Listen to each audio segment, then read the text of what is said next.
So I had another experience, another mystical experience after I got married. We were at church and we were saying the creed, and we said, I believe in the Holy Spirit, the Lord and giver of life. And I had a mini chastisement from God. Now, mind you, Wow. I was a believing Catholic.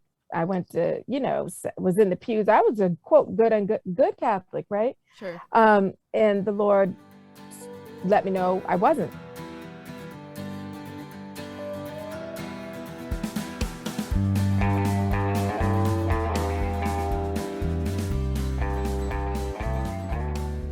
Ladies and gentlemen, welcome to the Crab and the Cross podcast.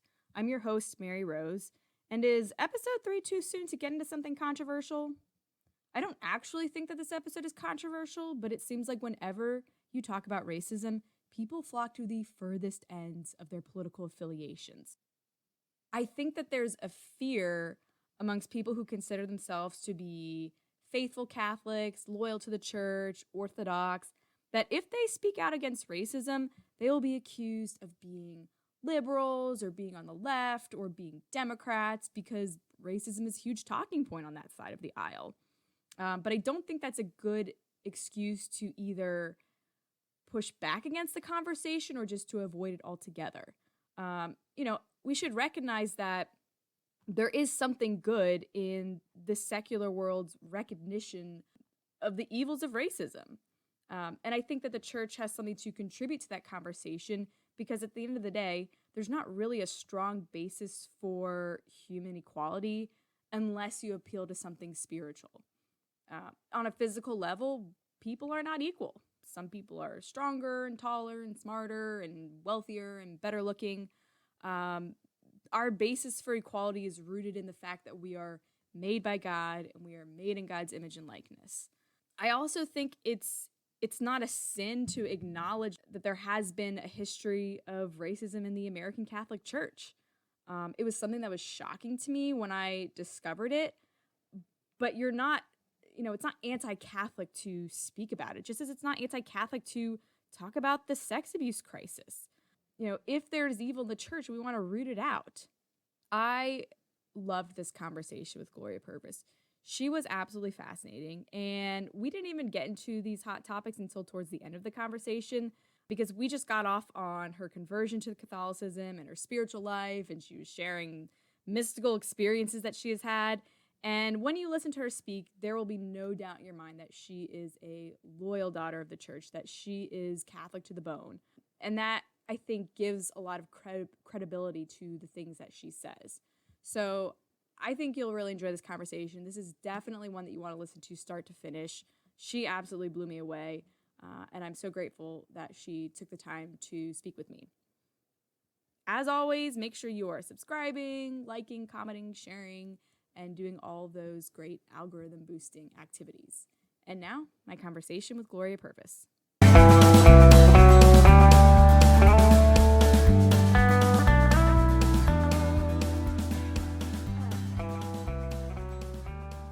Gloria Purvis is a writer, speaker, and host of the Gloria Purvis podcast from America Magazine. She's also the inaugural pastoral fellow for the University of Notre Dame's Office of Life and Human Dignity at the McGrath Institute for Church Life, on the board of the Northwest Pregnancy and Maternity Center in Washington, D.C., and serves as a consultant for the United States Catholic Conference of Bishops' Religious Liberty Committee. She has written for publications such as Deseret, America Magazine, Our Sunday Visitor, National Catholic Reporter, Newsweek, and others. She was also the recipient of the 2020 Catholic of the Year Award from Our Sunday Visitor. Gloria, thank you so much for joining me today. Hey, so thank you for having me. I'm excited to speak with you. Fantastic. So I don't know a ton about your background, but I was looking up a few things and I saw, one, that you're actually a convert to the Catholic faith, and two, that your initial career background is nothing related to media. Is that true? Right. Absolutely true. Yeah, I converted as a child. Oh, really? I converted at age 12. I was the only Catholic in my family.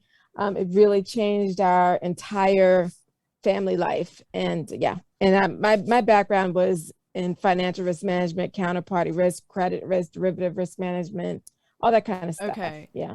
So what were you going to Catholic school as a child?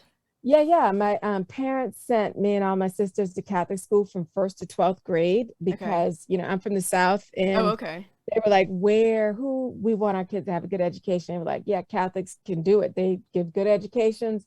So they sent us to Catholic school. And at the time, and it's still kind of like that, I guess, where I'm from in South Carolina, although legal segregation had long gone. Mm-hmm. I went to a school where all the Black kids went to school. So I went to basically a Catholic school where everybody else was Black, like me, Oh, except for wow. maybe the principal and maybe a couple people in the administration. But yeah, So most of the complete. teachers were Yeah. also Black?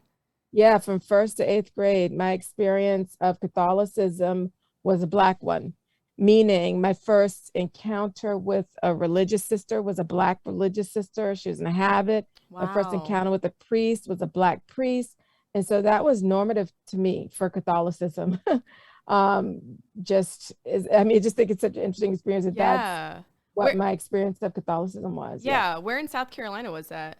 Charleston. And my first grade teacher, Sister Mary of Mercy, was an Oblate Sister of Providence, Okay. which is a religious community. Was founded by servant of God Mary Lang, four Black women. Was founded in Baltimore, and yeah, they were the first community of Black women religious in the United States. Wow. Now, the church that you, I guess, grew up going to before that, was that also predominantly a Black community? Oh yeah. Okay. I was a Methodist. It was a Black Methodist church. United Methodist Episcopal is what UME is what we were. Okay. But yeah, everybody was Black, pastor, everybody. Yeah. Hmm. Wow. So, do you remember what drew you to the Catholic faith at such a young age? Oh yeah. It was I had a mystical experience during adoration. Wow. Um, that we were in adoration because we'd been acting up as kids and had a food fight and during lunch. And but we were good kids and we recognized this isn't fair for the janitorial staff to Mhm. clean up. So we cleaned up the cafeteria, lickety, just super clean. Right. But after recess and lunch, we had religion class with the principal of the school who was a religious sister. And she was not impressed that we cleaned up everything. In fact, she was very, very unhappy with our behavior. And after we all did a public confession that we had done it, because she'd ask one by one if you'd participated, so we all confessed that we Oh had. my gosh. She was so just, she was like, "That's it.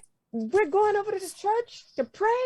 You know, and so she marched us across the parking lot to the cathedral church because the school I went to was a cathedral school. So right across the parking lot was the cathedral for the diocese. And so we went into the lower church where they had Eucharistic adoration. The monstrance was there. And, we sat quietly while Sister Carmelita was on her knees in front of the monstrance, working it out with Jesus. She wanted to kill us. Wow. I think she was just trying to get guidance and strength. I mean, she was, I remember, I can still see her like gesticulating in front of the monstrance. Oh my But gosh. while she was there working it out with Jesus, and we were all sitting quietly, hoping to live another day, Right. it was in that silence in front of the monstrance that I was engulfed in flames. I can only describe it as my body being completely engulfed in fire. I knew I was burning, but it didn't hurt. And in the flames, in being consumed by the fire, I had an immediate knowledge that what was in the monstrance was real and alive. I cannot describe it to you. Wow. I still remember it like it was Wow. just a sensation. Um, and so a few days later, Sister Carmelita was like, "All right, time for to get the Catholics ready for confirmation." And I said, "Sister, I think I'm supposed to be a Catholic." And she was like, "You can't just come in here and say you're going to be a Catholic.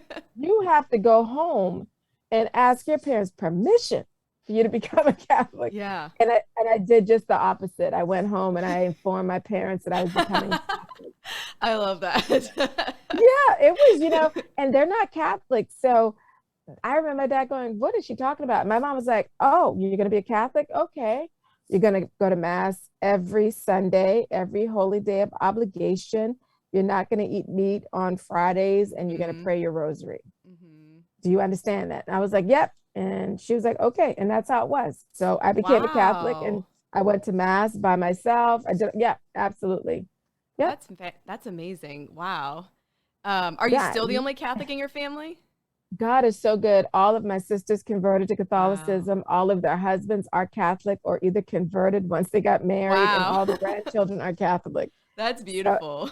everybody's Catholic. My parents did not ever come into the church, Okay. but they received so many graces from the church, from God, really. Yeah. Just the way in which they died and the way the church was Mm. present for them. I'm so thankful to, I won't say his name, but the priest that came into the ICU when my mother was dying and did all the beautiful prayers of the Mm. church, the litany of the saints, gave her Wow. all those blessings, Yeah. and God himself, really, for the generosity he had shown to my parents, for their generosity in accepting my yes. Right. And in accepting my yes, so many things, like one of my older sisters converted and she died at a young age in a car accident. And so my parents Oh. got to see the beauty of the church from the embrace of the priest of our family during the death of my sister, and walking my parents through a Catholic funeral, having to plan a Catholic funeral for somebody that's 21. Oh my And gosh. so, yeah, I mean, just the things that I could tell you how uh, their experience of Catholicism, because their children had embraced Catholicism, I think was a beautiful thing, because all of us got married in the church. All of our children are baptized Catholic. All the first communions, the confirmations, the what are you giving up for Lent, Right, right. discussion. And that's the funny thing, because I didn't eat meat on Fridays, nobody ate meat on Fridays because my mom was not cooking twice. Yeah. She was, I she guess we're was all fasting today. right. We're all, yes, it was. When I tell you our life changed because I became Catholic, it really did. I mean, think as Protestants, they didn't go to Christmas service if it wasn't on Sunday. So me going to midnight mass in the middle of the week, Yeah. you know, changed things. And they wait for me to come back from mass, and we'd wait then and open our gifts then. And just so, my mom had to, she just, and my parents. I mean, I think about my grandmother, my Baptist grandmother lived with us. Mhm. She's the reason I got to see St. Teresa of Calcutta. She's the reason I got to see St. John Paul Really? II when they came to South Carolina. Yeah, because she went to my father and was like, your child's Catholic. These people are important. We got to pack the car and go see these people. And Wow. so she was, she encouraged me to pray my rosary. She took a rosary and walked me into her bedroom. She had one of these grand southern beds, the four-poster beds, and she put the rosary around one of the things on the four-poster bed that was right next to her Bible, that was open. Of course, she's Baptist, Yeah, and she was yeah. like, "You see that?" She's like, "I want you to know it's okay to pray it." And Wow. so she actually taught me a lot of Catholic devotions, because I didn't know, as a little Yeah. Catholic, I didn't know a lot of things. So she was the one that's like, you see that? We're going by a Catholic church. You're one of them. You got to make the sign of the cross now. Oh my So gosh, that's yeah. fascinating because you always hear stories more of like, Southern Protestants being very anti-Catholic and then hear your family's really encouraging your Oh private yeah. devotions. Oh yeah. They were, oh yeah, super, super supportive. No no hangups or worries or biases against Catholicism. I think their biggest thing is you believe in God and you're going to practice your Mm. faith. You're a Christian, Catholic, you're going to practice your faith. All the things that your faith requires of you, you are going to meet those obligations. Yeah. So Wow. yeah, I didn't realize how unique that was until I was an adult and started hearing about other people's conversion experience trials, if you will. Mine was Yeah. not a trial at all. Complete acceptance by my family. Yeah, that's amazing. That's just a fascinating. I'm always fascinated just the way the Holy Spirit works in different people's lives. Where some people have this grace of conversion and then they have to suffer being like cut off from their family members, and others have this grace of Yeah. conversion and they're just nourished and embraced in a way. I Oh don't my know. I gosh. can't Yeah. understand why things happen the way they do, other than human nature, the mysteries of God. But that's Right. Well, fascinating. I have to tell you, when I tell you my parents were graced and blessed by God, by their acceptance and affirmation and support of my faith, it's not an exaggeration. We've gone through so many trials in my family, and we saw God show up in particular ways through his saints, through the Blessed Mother. Um, my mother had an emergency surgery and didn't wake up after Wow. the surgery and was in a coma. And we would go in, I had to go up down to South Carolina every weekend to visit her in a coma in an ICU. And we had the green scapular on her. We would entrust her to the Blessed Virgin Mary every night. And I remember one, we have to get up at dawn to go down there. So it'd be dark and cold. And I remember I just sort of had a breakdown when I was waking up one morning that I just didn't have it in me to go down there and see her dead to me like that. I was Mm. sort of like, I don't know, freaking out. I just Oh could not yeah. handle it. And I heard a voice say, "That's what love is." Wow. And I was like, and it sort of sobered me up for a moment. And I was like, okay. This is what love is. You go and you, even if, it's seems unbearable. And when I walked into her room, she had a private room and a little curtain around her bed and a chair near the head of the bed.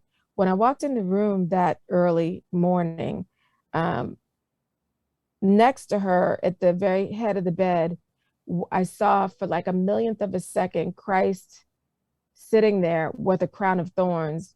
And he just I caught Wow. his gaze for Wow. in a millionth of a second. And then at that time, I heard scripture, his love endures forever. And at that moment, how could I say this? The pain that I felt in looking at my mother dead to me was the pain that Christ felt over the ocean of time for every soul dead to him through sin. Wow. But he would not turn his eyes away from these souls because he loves them and he's waiting for them to turn back to him so he could give them life. And I just heard here in scripture, his love endures forever. His mercy endures forever.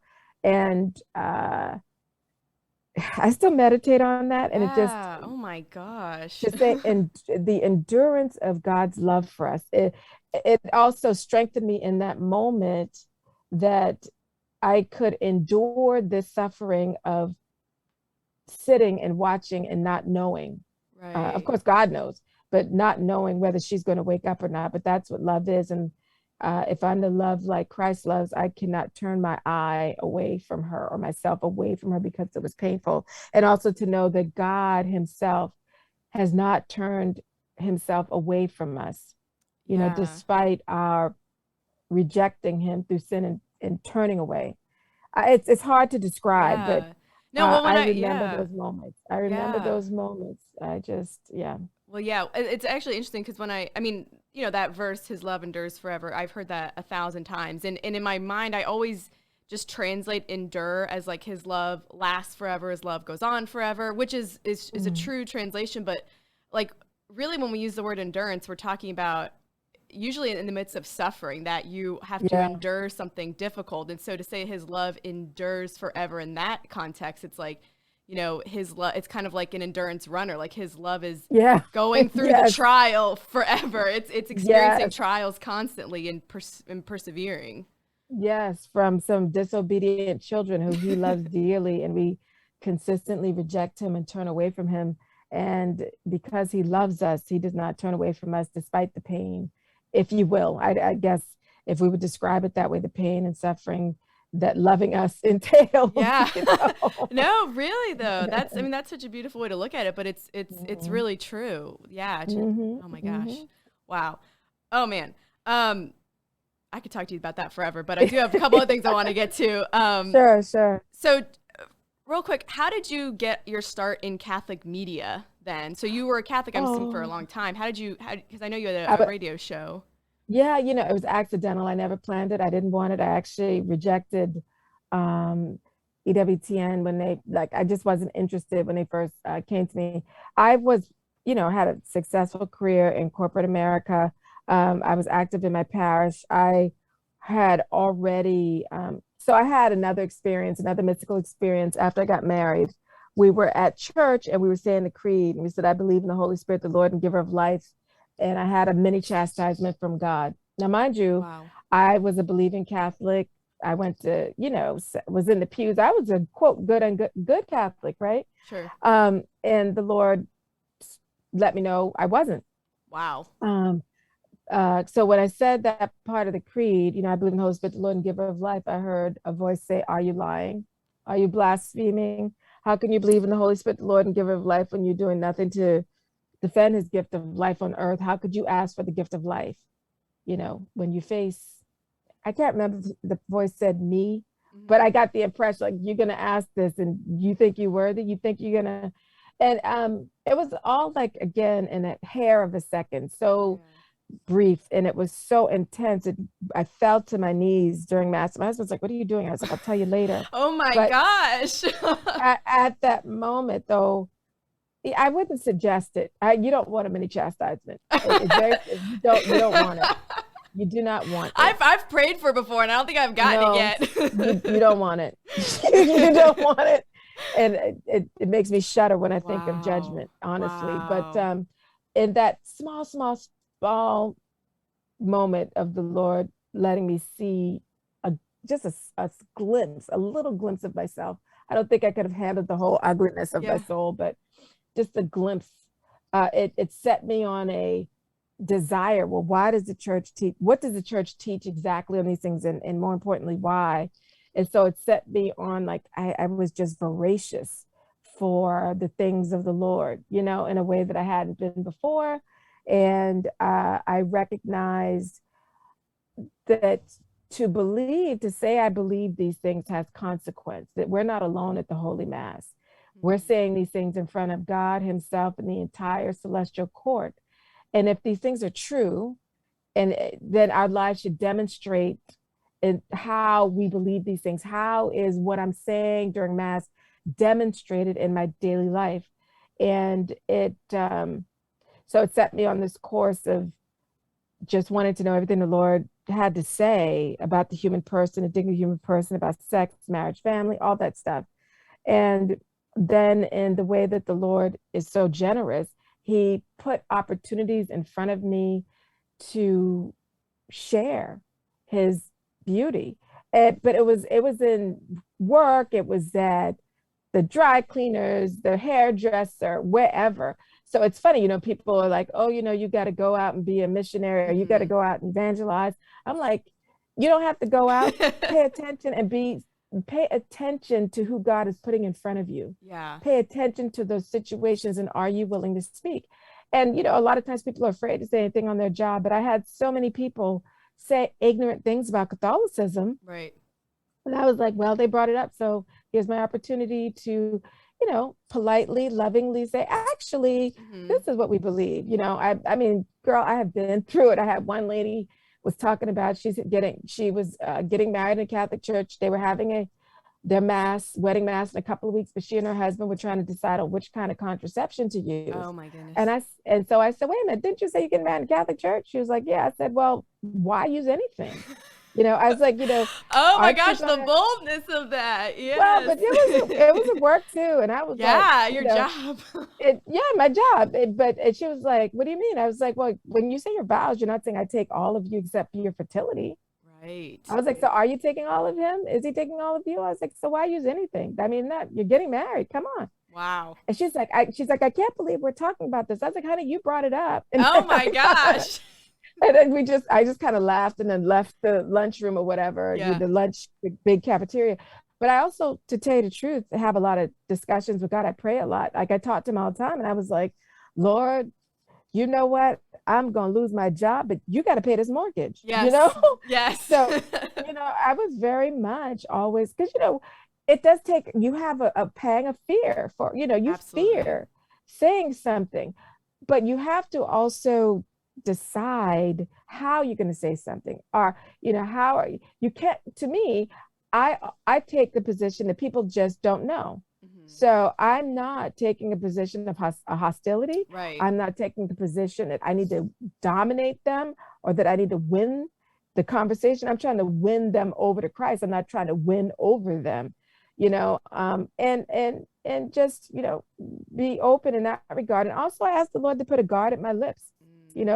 If I'm not to speak, put a guard, because Lord, I don't want to be reckless, but help me out here. Right. And then there were those occasions too, I must tell you, where I realized that the Lord was showing me the brokenness of a person was so severe the words weren't going to do, that I needed to pray and fast for them. Wow. And that's a difficult thing for people I don't like. Oh, yes. It's difficult to pray and fast, period. People Yes. you do like.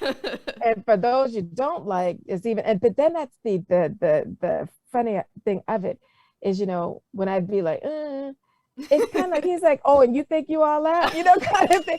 You think you're so wonderful, and it was like, yeah, Lord, you're right. Because when I choose to be your enemy through choosing sin, you still suffered and died for me. So who am I to sit up here and get all up in my feelings over somebody and not want to pray and fast with them? He's funny too. Frankly, he has a sense of humor as well. He really does. He has a sense of humor. And he also, I've seen him, I'll just put it like this. I went to a Catholic conference once, and girl, they had nothing Catholic up in the place. There was no mass. Oh my there gosh. was just, I was grieved. And I went to mass. We had to leave the conference to go to mass. And I remember at mass, afterwards, when I was meditating, I saw him with his back turned, so to speak. Like he was letting me know he was not pleased with what was happening. And so I was just begging him to please, don't. I just was begging him to help us with the situation and these people, these Catholics, this conference. And I just remember how he looked over his shoulder at me for a moment. And he let me know, okay, so to speak. And but I realized that the work was going to be really difficult. It was going to be very hostile. It was going to be very uncomfortable. But if I was willing to persevere in that discomfort, if I was willing to persevere in all the kinds of abuse, for lack of a better word, on his behalf, that there would be some merit for this group of Catholics. So just little things that I was thinking about with him, yeah, wow. He's great. He's loving. I mean, he's God. It's hard to describe, right? So I would encourage people to, by praying, you're communing with him. And I think that Teresa Valva says prayer is the gate by which we enter in communion with God. I think she talks about that in the Interior Castle. And so sometimes people think of prayer as this has to be super formal or whatever. Right. Prayer just needs to be you honestly speaking to him and honestly listening and waiting. Right. And you can do that all the time, anywhere. Right. Well, yeah, you kind of allude to, like, I think one of the reasons why I avoid prayer is I'm always afraid of what God's going to ask me to do, It's like, yeah, well. It's like, so it's convenient to kind of busy yourself if you're like, I don't know what's he going to say to me today? He's going to put something on me, But so I had to tell you this one thing like that. So so I would say these crazy things to God, girls, just all in love, and saying all this stuff to him. And I think he must have been like, oh, yeah, for real? Okay, well, here you go. And what he gave me literally laid me out flat on my bed. I could not lift myself out of bed. He waylaid me, because I was like, I love you. Let me do this. Right. All that yang, right? And he could, how you just saying all this stuff because you all love, but let it come on you, right? Then you're like, well. So when he let me see the emptiness of my proclamations of love, it was so humbling. And I had to say to him, Lord, my love is not deep enough to sustain this kind of suffering. And he then immediately lifted it up off of me, and I was able to sit up and get up out of my bed and walk, function again. Yeah. But it was so humbling. Wow. And it also made me realize that you have to develop a love in a relationship with him. It can't just be these, sort of emotional proclamations. There has to be some real connection and development in yourself with him. So it was very humbling. I'll just put it like that. It was very humbling, and I was very grateful. And I also realized that to love the Lord, you have to be willing to suffer. Okay. And I realized also that the people he gives us in our lives help us grow in being able to love him through others in that suffering. So for example, being a mother, being a wife, there's suffering in that. Yeah. there is a dying to self in loving your family. And there is a goodness in that as well. So the dying to yourself by loving your family is pleasing to God. You know what I mean? Yeah. But not in a servile, abusive kind of love, because there's a problem, I think, right now in sort of the Catholic social media sphere with this sort of male dominance kind of stuff, as if that is something good. And I was like, it's a perversion of love, Absolutely. rather than a true understanding of human persons in covenant, if you will. So anyway, that's why I want to make that clear. I'm not talking about that Yes. kind of ask your husband. Oh, Stupid. girl, don't even I get me can't. started. It's just Yes, abusive and it stupid. is. But well, when you say the husband's the head, the wife is Christ, the head of the church. Well, that means crucifixion, right? That doesn't Yes. mean domineering. Domination. Yes, Right. yes, Absolutely. And if they even for a moment really sat with free will, right? yeah, And they would understand, to me, how absurd all of that is, and even understand a true understanding of marriage. right, It's a two becoming one, not one dominating the other. It was sick right. to me. It was more to me. All that stuff sounds more like a BDSM kink than it does Oh Catholicism. gosh. Sorry, Yeah. No, just well, being for real. I was like, that ain't Catholic. That is garbage, right. man. Well, That I mean, ain't. the only competition there is in marriage is should be for the lowest place, not the highest place. It's to Oh my serve, gosh, not to yeah. reign. I mean, Like you're always looking to the delight of the other. You're always looking to the what is the good of yeah, the other. And then when you have children, you just like you just want to delight in what's best for the child. And right. how, it's so like for example, I remember I had a girlfriend that couldn't believe, she's like, oh my gosh, you have to change diapers. And I was like, love makes things pleasant. It's nothing. It's nothing. She's like, oh my gosh, you have to deal with a teething baby. How long do Right. they teethe? And I was like, a few years. And she was like, years. And I was like, yeah, Yes. yes. But I was like, but love makes these things bearable. It's And I true. think It's true. and I do think in these relationships that we have, we sort of peak the inner life of God. Mm. We really do. And I remember when I was pregnant with my daughter Lourdes, how I was meditating so much on the love of the Father for us that He would permit the suffering of the Son. Because I'm gonna tell you, I was like, if it was up to me, and y'all, my child suffer all of y'all, forget it, Right. No, absolutely. I mean, yeah, that's your mother instinct. I mean, to Yes, protect your girl. child at all costs, you know. Absolutely. And I was like, boys, humanity be lost, because Right.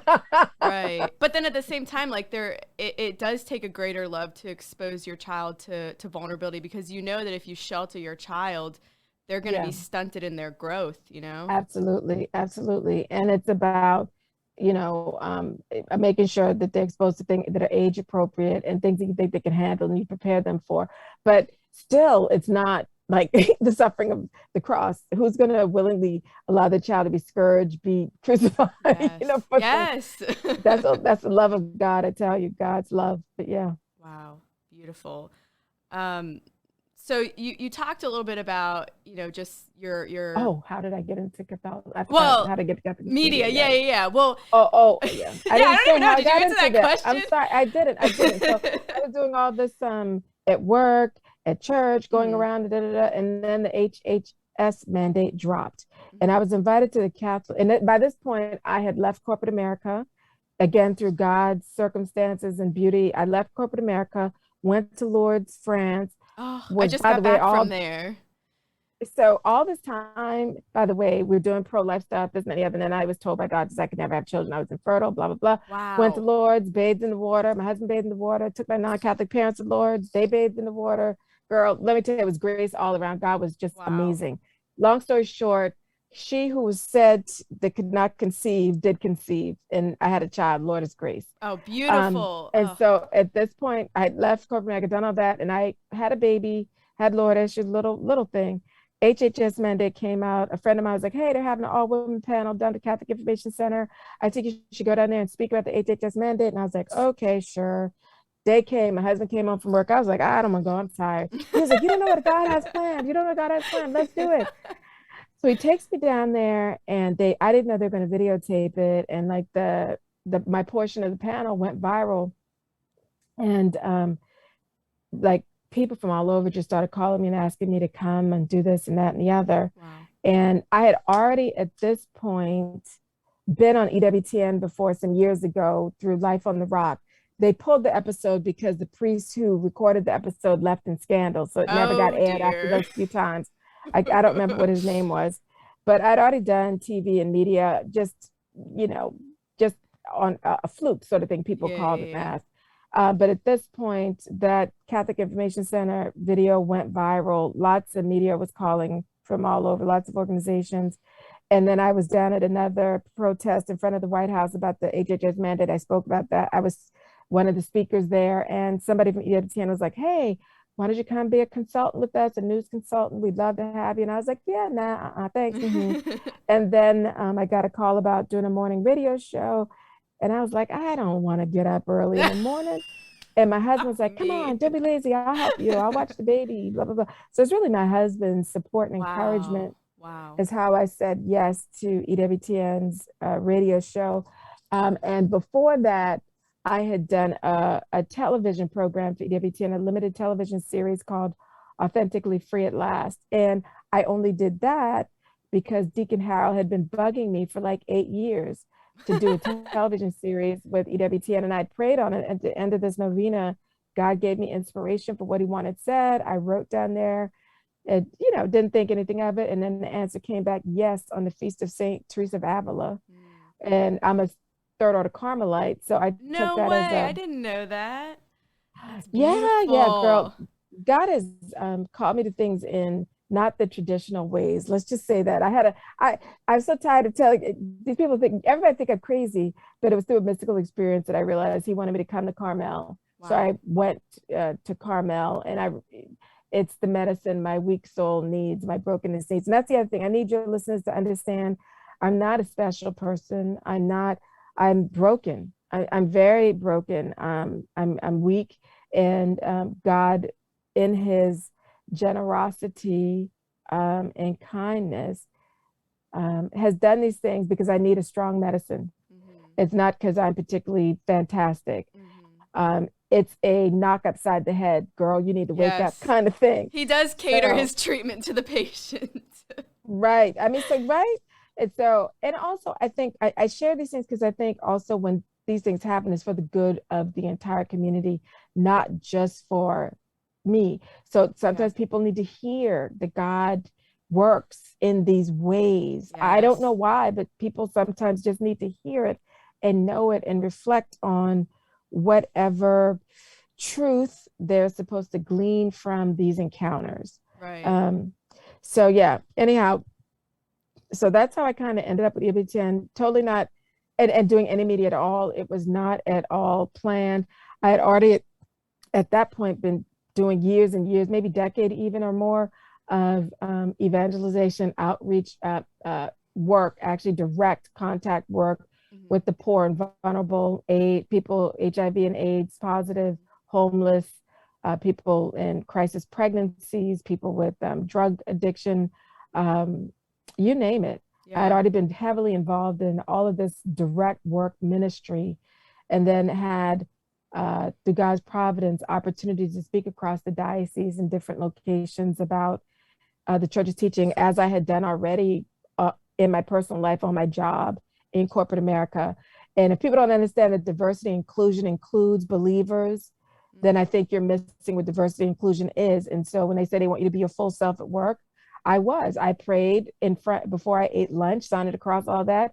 I'd be in executive meetings because look, it's funny. The more I witnessed to God, the more I kept getting promoted, the more money I made. It was ridiculous. It's crazy. Yeah. It really was wild to me. But I was able to walk away from corporate America and be a stay-at-home mom. Wow. God is good. That's all I can say. And then through no planning or desire of my own, I ended up in media. I didn't plan it, didn't want it, didn't seek it, actually rejected it And it was my husband's encouragement that made me even give it anything. Yeah. Wow. Well, I mean, shout out to your husband for just being responsive to that grace and seeing that in you. Oh yeah, he's an amazing man. He's an amazing man. Wow. So, I mean, you've talked about witnessing at the gospel at work. I mean, having these direct conversations about contraception, and then somehow you're getting, promoted up, contrary to what anyone would think. Yeah. And then kind of ironically, I know a little bit about when you were in Catholic media for a long time, not too long ago, you actually were basically canceled for Oh speaking yeah. out.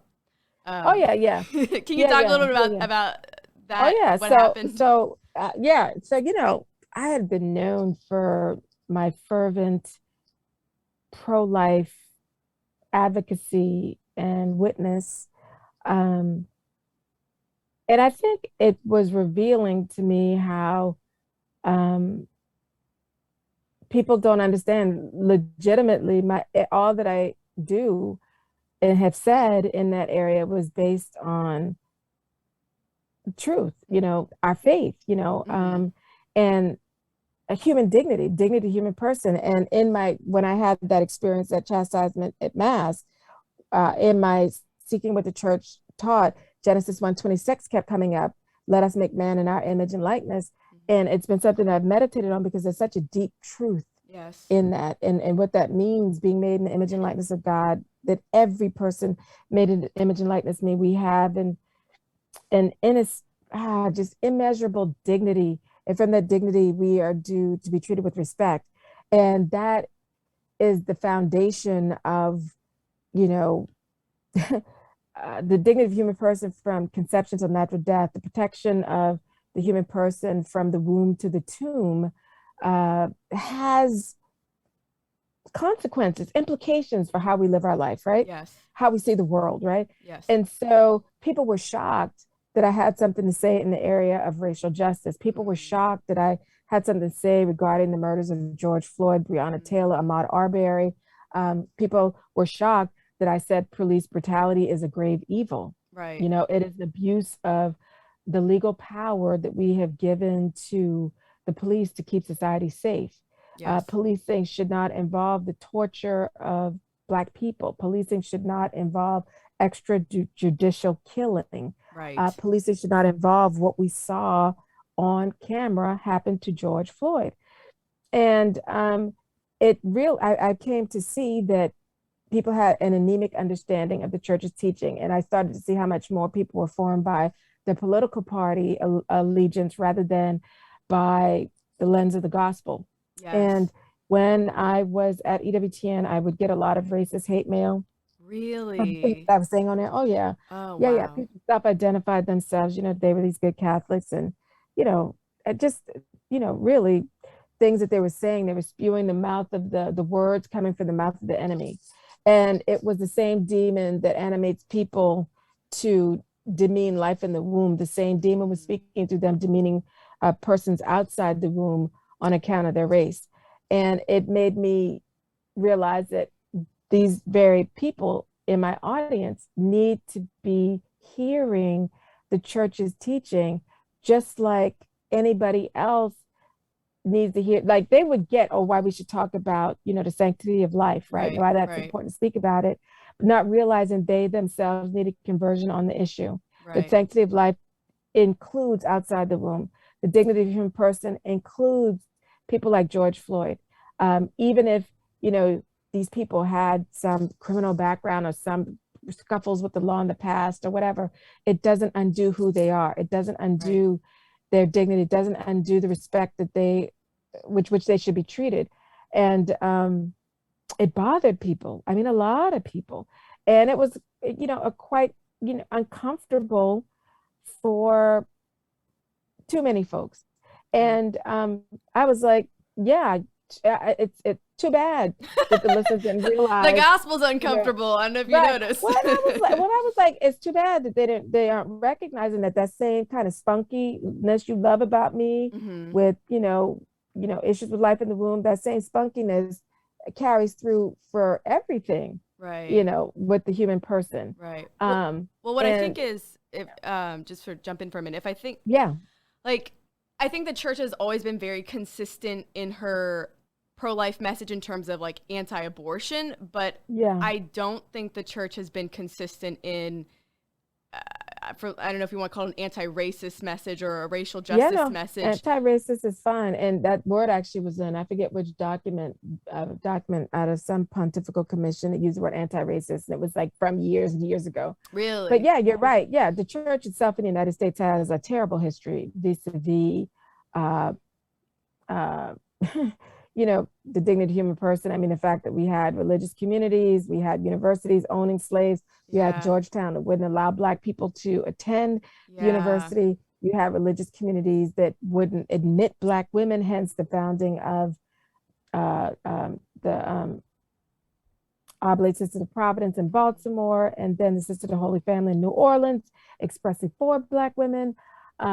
You had basically no bishops wanted to ordain a Black man. So Augustus Tolkien had Yeah. to go get, no seminary wanted to take him, had to go to Rome to Yes. become a priest, and then was shockingly sent back here, and then went to Illinois, and then was abused by his brother priests, and Yes. then Father August Thompson in Louisiana. I mean, just all these things. You see a terrible witness, not only from the clergy and religious communities and religious sisters, also the laity. Awful, awful, awful. Right. Um, Matthew Kressler wrote a great paper, little called, I think, Good and Faithful Catholics, and it talks about how these self-identified faithful Catholics wrote, I think, Archbishop Cody in Chicago, Illinois, to complain about him desegregating Catholic institutions, schools. You have people saying, I'm a daily mass goer, but I will not go to mass with these Wow. Negroes. And these Wow. are Black people who share the faith with them. Right. You saw people, I mean, people would write these things in. Um, and we like to romanticize, how Catholics were so outstanding on civil rights. No, we weren't. Yeah. We were not. No, it was a real shock for me when I first read Augustine Tolton's biography, because I did have this picture of the church as like, well, we were always at the forefront of Mm-mm. justice Mm-hmm. and whatever's right, good, true, beautiful. We were always there leading, and we weren't. I mean, to hear he was No. rejected everywhere was just, I mean, Oh, yeah. I mean, Black people had to sit in the back of churches. oh yeah, the Black churches people had down to here sit. because we have a lot of very historic churches from the 1600s. They have Yeah. upper levels where the slaves had to Slaves. sit. Mm-hmm. Um, which at first, like when I moved down here like 15 years ago, I was like, why do we have these double-decker churches? Like, what's going Right. on? That's why, right? Yeah, So I would tell you, I was reading the slave narratives. The Federal Writers Project sent people out, writers out to interview people who were formerly enslaved because they wanted to get basically this history. And I remember reading an account of this woman saying that when her mother was a very young girl, these Catholics owned her. And she was very young, and the mistress of the house went to high mass and gave her mother a bunch of work to do. It was too much for a child to complete. So the lady came home from the Holy Mass, from high mass, and was enraged that this little girl had not done all the work that she had told her to do. So she took some object and threw it at the child and knocked her in the head. And in that place, her mother had a permanent indentation in her skull where the hair never grew. So she would talk about how wow, she'd always see her mother trying to comb over and hide the scar. So one afternoon, the mistress goes out to run some errands, and her mother's left there at the house. And their teenage sons basically gang raped the girl for the whole oh my day. god, And she talks about, the woman coming home and finding them being upset with her sons. But she then says, and that's how I came to be here.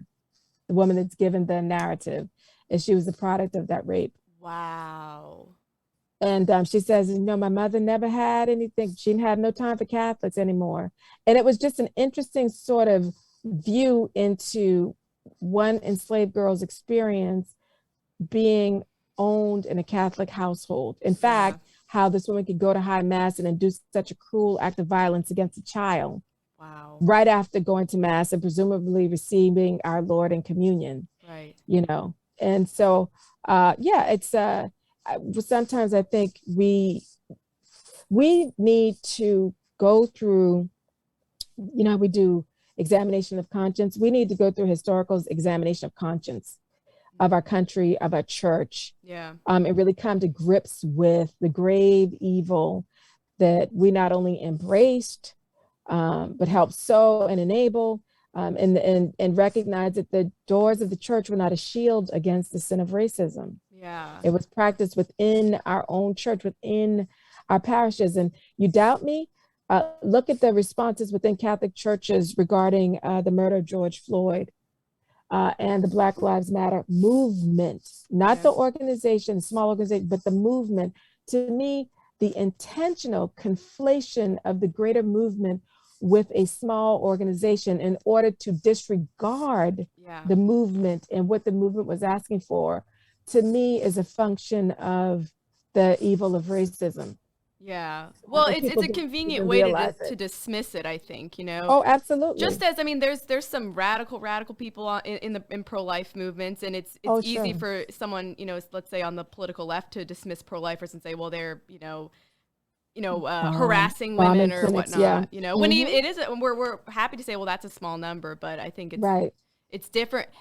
You kind of mentioned like just the politicization of this, and it just seems like there are certain, depending on where you fall politically, there are certain moral issues that you're allowed to be incensed about and others that you're supposed to dismiss, you know? Right. And that's example that what happened with me with talking about racial justice and talking about the evil of racism. People felt like, wait a minute, she's going off script. She can't talk about that. And right. This is not in the approved list of topics. Right. Exactly right. And therefore I became persona non grata. I wasn't one of them, the kind of thing. And I was like, I am a follower of Jesus Christ. That's always been my deal.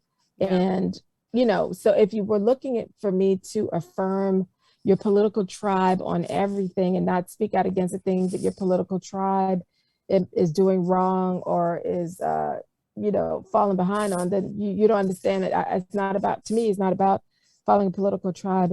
It's about loving Jesus and following Jesus, you know. Exactly. So. Yeah. So, well, what would you say, though, to the people who looked at things like George Floyd and said, well, this is an example of police brutality, but this isn't really a race thing. It's just, you know, he would have done it to a white person just the same. Yeah, I would say they need to pay attention to Black people talking about police brutality for the better part of 100 years. I mean, to me, it shows that really people are just unaware of the Black experience in the United States, the historical experience. They're unaware of the laws and practices in our own country because they have not bothered to learn. Okay, they haven't read anything. I would suggest reading Slavery by Another Name by Douglas A. Blackman, which is it was a Pulitzer Prize winning book that talks about, well, what happened after emancipation? Because, you know, people like to think, oh, the slaves were freed, all was good. They don't realize that there was a violent resistance to the freedom of Black people, and that white people perceived the freedom of Black people as a violation of their own freedom. And that's because they had been conditioned for centuries to see Black people as property. It is absolutely not their equal.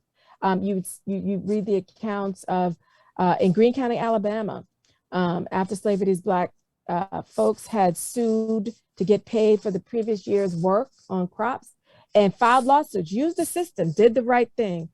Honey, the white folks in that county went and burned down the whole courthouse and every complaint anybody ever had in it. Wow. It's a function of white supremacy. The law doesn't exist for you, Black people, is what they were saying. And we don't care if it means all our legal complaints are destroyed. Well, we're making sure you understand the law doesn't work for you. It is for us. And you, even though you're free, you cannot participate in society as our equals. And even to read about the history of law enforcement. From the Law Enforcement Museum itself, it talks about law enforcement growing out of slave patrols, whose functions were to monitor and keep track of everything going on in the community of enslaved people and to use terror and violence to keep them in line. So when policing has grown out of that, what great movement have we had in policing to rid it of that? Right. You know, if it's always to view the Black person as with suspicion, right? Even if you look at how people received what happened during the Black Lives Matter, what people call uprisings. Other people were like, look at the damage and all the stuff that they did. I was like, January 6th. I mean, seriously, how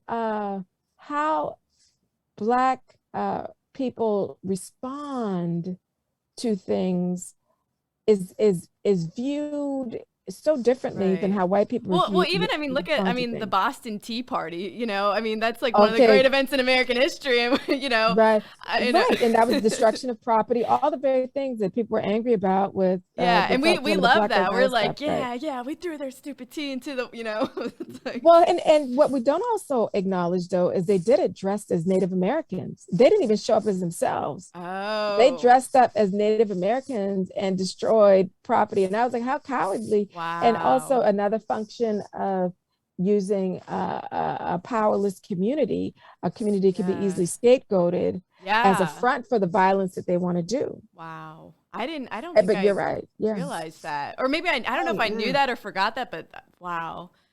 Yeah, I mean, so you're right. Well, how is it that the Boston Tea Party is this revolutionary, wonderful act, right? Because it's for justice and for our rights. Right. But if a Target is burned down, because a Black man is murdered by a police officer, tortured and murdered on camera, we're more concerned with the loss of business and property and income than the permanent loss of George Floyd's life. Right.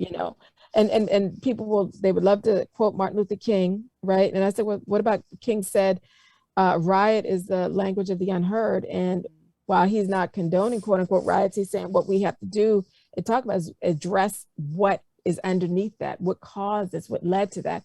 And often we don't want to address that. We often want to punish the folks that are doing what happened at the Boston Tea Party, destroying property and things like that. Now, I'm not running out saying people need to go and destroy property, because that's another thing. People do take what I say and completely misrepresent it. Right. Okay. So I'm not saying go out, let's go out and destroy everybody's property. What I am saying is, why is it that we can look at when white people destroy property or break laws and say, well, that's in the cause of justice. And if it's in the, when Black people or groups of people do things in the cause of racial justice, that it is a destruction, is just evil, and there's nothing meritorious in their complaints, Right. Well, I mean, so maybe help me understand kind of what you think is going on psychologically there. Because I think some people, you can see the connection of, okay, this police officer murdered this man in our community. Let's go to the police station and burn it down. Or let's go to, somewhere in his community. But like, why go to a store or a business that isn't directly related to the incident at hand? Like, what do you think is going on kind of psychologically? I think it's just people acting out. I also don't think that they were the vast majority of Black Lives Matter protests, uprising, whatever the word you want to say. There are always people sometimes that are, what do you call it? Opportunistic. Thank you. That are just opportunists. They have nothing to do with the movement, but they're like, there's an opportunity to go jack some stuff. Right. And also that they're like, and these people aren't really invested in my community. They're just here to, they don't see the businesses that they targeted as a part of the community in any way, in any real meaningful way. And so they go and rob them. In some cases, there are people who show up to these things just to create anarchy. Right. Also, they show up to discredit the movement. Yes. That was, we saw in some of the reports that, you had Proud Boys and Oath Keepers and other white supremacist groups coming to these things to destroy property, to try to discredit the movement. Right. So, which it seems like if a lot of people on the right are willing to say, well, a lot of people who went to the January 6th rally were not storming the Capitol, then you should at least be able to say, well, most people that go to Black Lives Matter rally or march are not destroying property, or not, looting, rioting. I went to the one in DC when it was on the anniversary of the March on Washington. And it was like a family event, I have to tell you. And it was people of all races. It was just beautiful. Yeah. And it was ridiculously hot, I tell you what. And I had on a mask. I don't know how I didn't pass out there. But it was just everybody. It was like the human family showed up, and it was just incredible. I just felt you all faiths, all races, Yeah. all expressions of the human person were there because we all wanted the same thing. We wanted a greater peace in our country, Right. and it was a very moving, unifying experience. Wow. No Wow. violence. Yeah. None. Yeah. So, No well, yeah. violence. So it wasn't on the news then.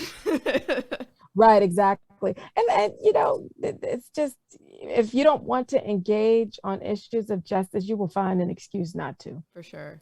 You know what Yeah. I mean? If you don't, it just, it was like, to me, absurd that they're going to say you're anti-police because you're saying no to police brutality. That's Right. just, it was, to me, it was just I didn't even It's take like you're people saying no to seriously. parenting if you say you shouldn't, Right. beat your Abuse your kids. kids. It's like, Right, right. You shouldn't no. abuse your kids. You're anti-parenting. You're Right. anti-parental rights. Right. No, we're anti-abuse of parent rights. Right. Exactly. Okay. That Exactly. kind of thing. Wow. So yeah, Well, nuances. People aren't willing to be very nuanced. I guess they want things to. yeah, Uh, to be simple, to yeah, be, it's yeah, this or that. I mean, when yeah. is anything simple? Math's not even simple once you get out of Thank fourth you. grade, you know?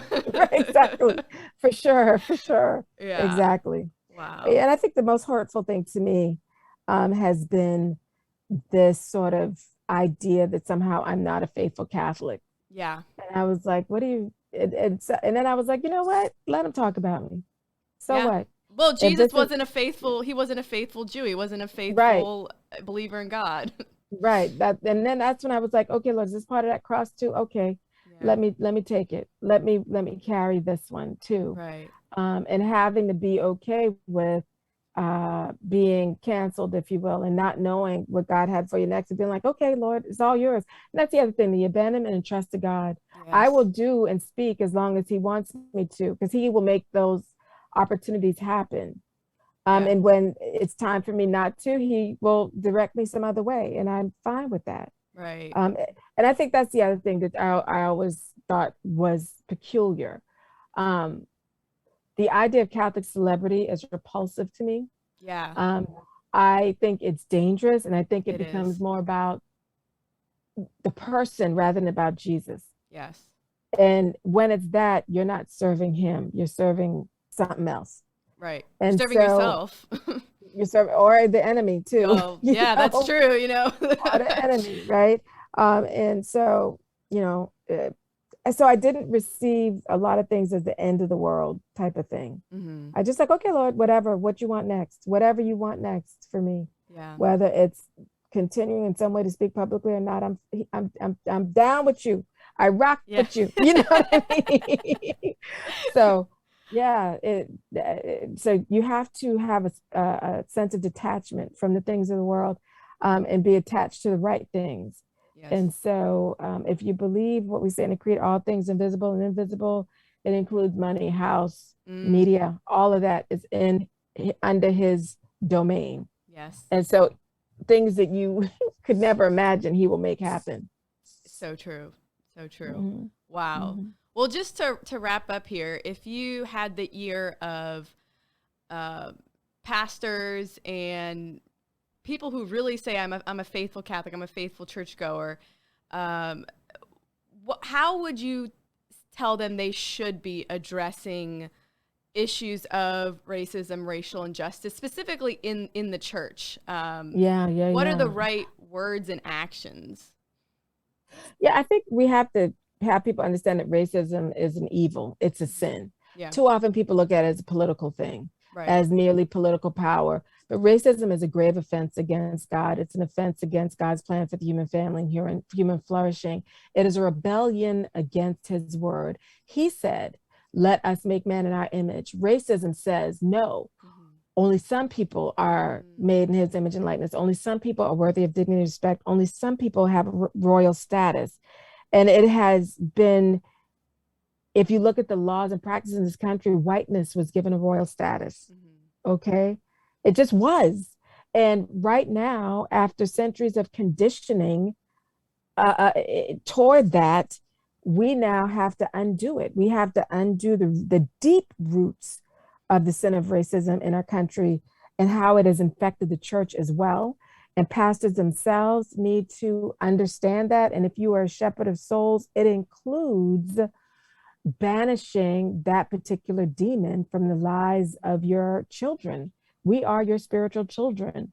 And they themselves also, I hate to say it, need to go through some, I call it, we need an exorcism of the mind. Because I will tell you, I got a lot of stuff from religious priests, sisters alike, that demonstrated they were also influenced by the evil of racism. Wow. And they don't recognize it. For example, they could look at the video of George Floyd, and instead of being horrified like they would be if they saw in a video of an abortion, their reflex was, well, what did he do? Okay. Nobody deserves that. Right. Nobody, I don't care what the person, nobody. So you see what I'm saying? There's that Right. kind of, they can't even see in it the evil. Right. You know what I mean? So they themselves need some deprogramming, if you will. Yeah. And hopefully some of that they can maybe watch the video series I did with Word on Fire called Racism in the Catholic Church. It's on YouTube. It's free. Read some of the books that I mentioned in the Word on Fire series. Some of them, of course, I mentioned here. Slavery by Another Name, When Affirmative Action Was White. Good and Faithful Catholics by Matthew Kressel. You could look that up online. I think it's a PDF. The History of Black Catholics by Cyprian Davis. He was a Benedictine monk, Black man. Read the history of Black Catholics in the United States. These kinds of things, to even become familiar with the experience of Black people in the church, in the United States itself, that kind of thing. They can also reflect on, what did you learn in seminary? Probably next to nothing. Yeah. Okay. Yeah. So I'm serious. I think they just next to nothing. Have you ever been invited to speak in a seminary before? Girl, let me tell you the juice on that. I was invited to a seminary to talk about racism, and quietly never invited, they just didn't ever get back to me, and did everything around me and did not. Yeah, it was wild. I was like, okay, so they weren't serious. And I hope whoever went to that seminary, whoever was involved in planning that stuff, is listening, because it was very clear to me they weren't serious. So they extended an invitation and then just never followed up with it, basically? On behalf of one of the seminarians, I was invited. Oh, okay. And then they found every reason and rigmarole to just ignore keeping in touch with me. Wow. And so they went and had their event, but what they did was the most antiseptic, ineffective discussion of racism, in no way, in my opinion, to have a real conversation or begin real conversion. To me, it was to make sure no white person was disturbed. Wow.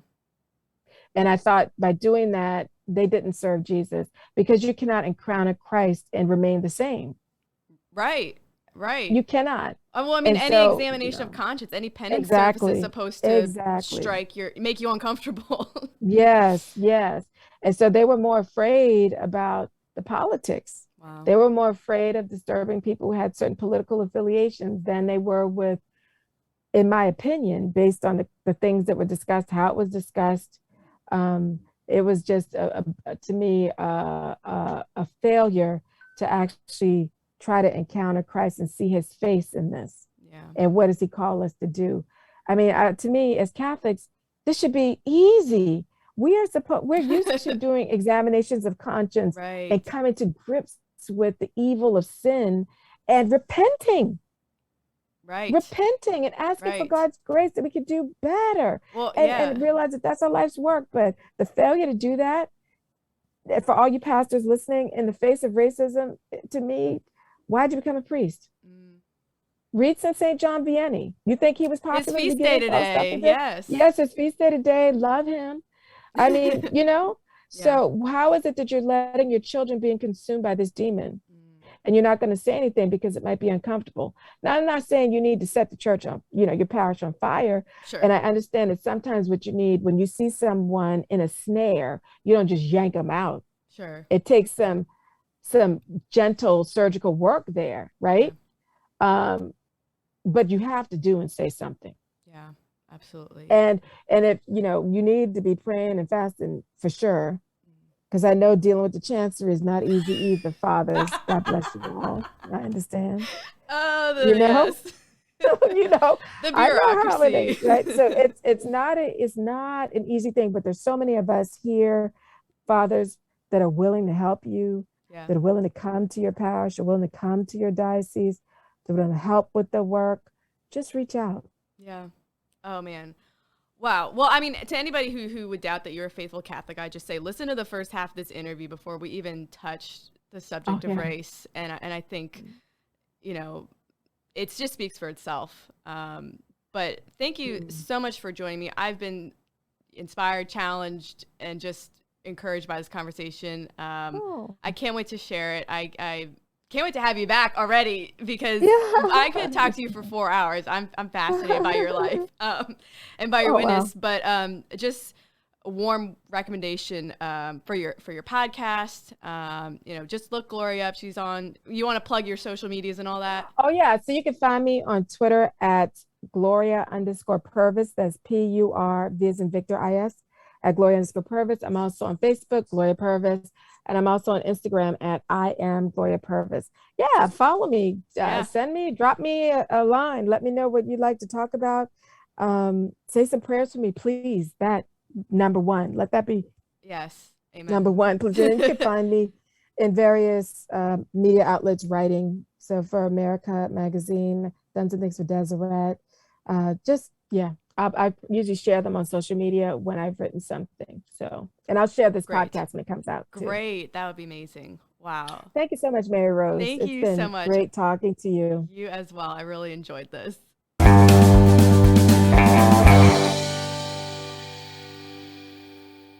But I tell you what, none of y'all want that many chastisements. I'm still going to tell you that. You still don't want that. You know what's so funny is, I don't know, have you heard, have you heard of like the countdown to the kingdom stuff?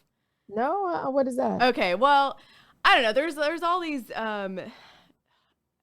kind of internet prophecy people, and some of them get a little out there. But one of them that's very popular is this Countdown to the Kingdom website, and they have this thing about like there's going to be a universal illumination of conscience that everybody's going to receive, like it were the day of judgment. And I don't know whether it's going to happen or not, but I think some people hear that and think, oh, good, all the sinners will convert and not really think about themselves and their own receipt. Right. They think they're all good. Let me tell you. And he only showed me a glimpse, because I think I would have died if he showed me everything. Wow. So seriously, that's also his mercy and generosity. You're right. If they got another thing coming, if they think, oh, all of them over there are going to find out, oh yeah, you see. Yeah. You'll see. Yeah. Nobody has anything to offer on the day. Right. Look, we all are in need of conversion in one way or another. And it's really pride that makes you think you don't need it. Even the greatest saints talk about, oh my gosh, please. I know you. Well, yeah, you mentioned Teresa of Avila. I've read some of her interior castle, and I remember you're in the first. You're not even in the first mansion yet, and she's already like, you're completely detached from all venial sin. I'm not even. I'm on the moat around the castle. I haven't even entered into the castle, and that's already how far along you're supposed to be before you even get inside the castle. And it's like, oh dear. Yeah, I know, right? I mean, if you read in her autobiography, she talks about getting taken to see her place in hell. Girl, that fried my wig. But when I was reading her book, I was like, what? Yeah. And she had a place in hell. What? And she's a nun. I know. Yes, she's that girl that had me running through my house like, oh, Jesus, mercy. Don't look at me. That's what I would feel. Yeah, it really, let me tell you, woo-wee, that fried my wig, girl. Wow. I'm telling you.